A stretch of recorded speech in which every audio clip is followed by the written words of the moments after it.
My sisters and brothers, I greet you all with the love and peace of the Lord.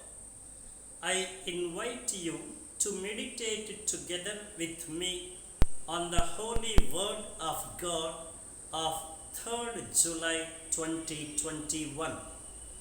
The focus of our reflection: a sense of being excluded may be a natural experience, and a believer is not exempt from it. It can cause pain and anguish, but can lead to purify and solidify one's faith. Today we venerate Saint Thomas, one of the 12 apostles, the Apostle of India as well. He is popularly known as Doubting Thomas, though it is usually mentioned in a lighter vein, yet such a label on him may not be so fair and deserving. First of all, given all his faith and loving intimacy with the Lord, it cannot be really a doubt, though apparently it is. Because what actually can he doubt? Does he doubt that Jesus is risen and appeared to the apostles? Does he doubt the power of Jesus? Does he doubt his companions' truthfulness? Why should they tell him lies? Surely they will not play the fool with him in such a serious matter. Therefore, there isn't real scope for doubt. Instead, it is a kind of protest out of displeasure and dissatisfaction. A child may protest when his parents tell him that they went shopping when he was at school. He protests that he will not believe unless they take him to the same shops and show him. Or a child may protest when his parents tell him that his dearest uncle or aunt came home when he was away. He protests that he will not believe unless he meets them again and hears from them directly.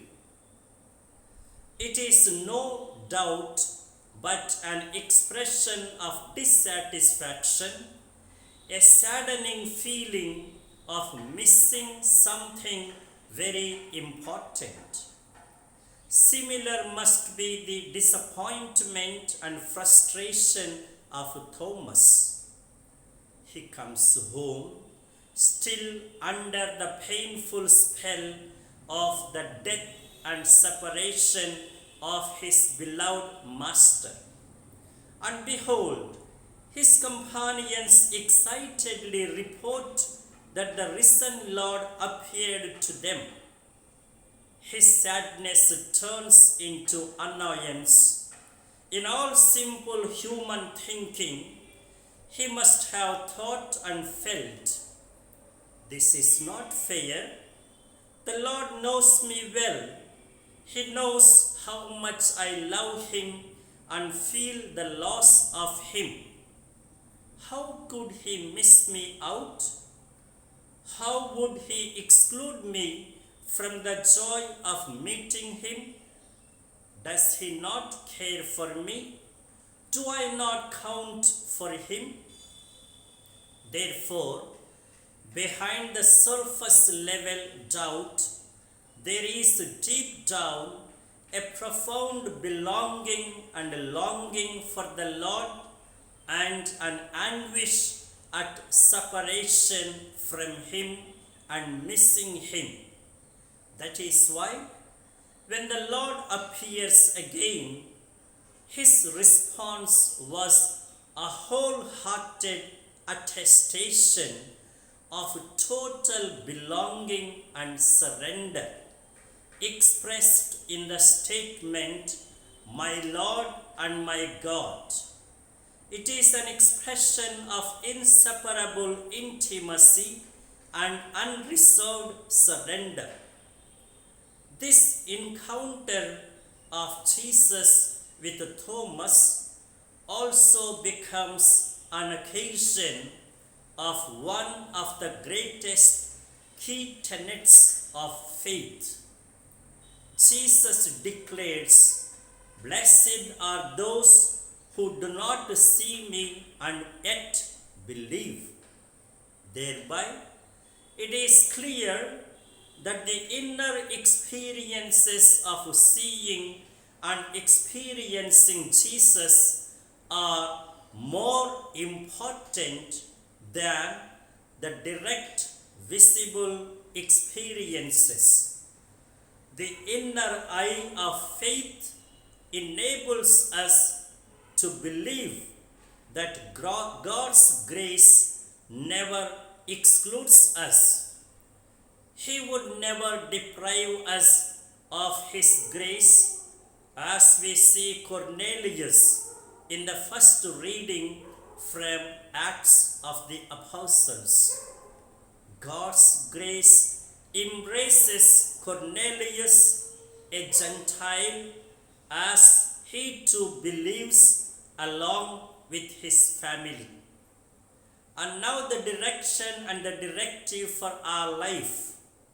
In life, we may not always see God's presence and his hands working in favor of us.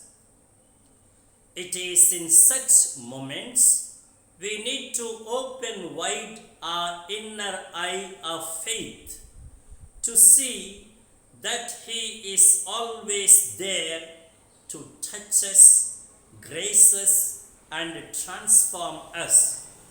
He never ceases to assure us, "Peace be with you," as he assured the disciples.